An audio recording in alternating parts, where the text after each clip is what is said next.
సుధాకర్ సత్యప్రసాద్ ఇద్దరు కూడా తాంబూలాలు మార్చుకుంటూ ఉంటారు. ఇక అప్పుడే కరెక్ట్గా జేడీ ఎంట్రీ ఇస్తూ ఆపండి అని చెప్పి అంటూ ఉంటుంది.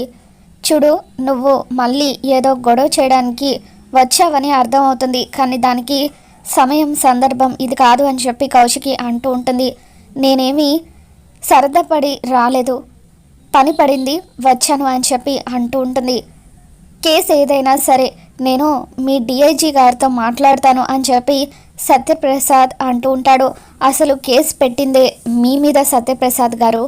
నేను అరెస్ట్ చేయడానికి వచ్చింది మిమ్మల్నే.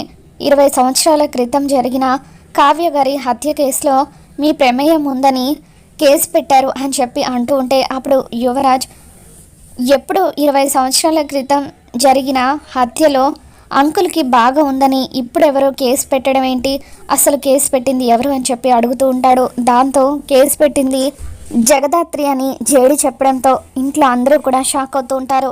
వీడియో నచ్చినట్లయితే తప్పకుండా లైక్ చేయండి.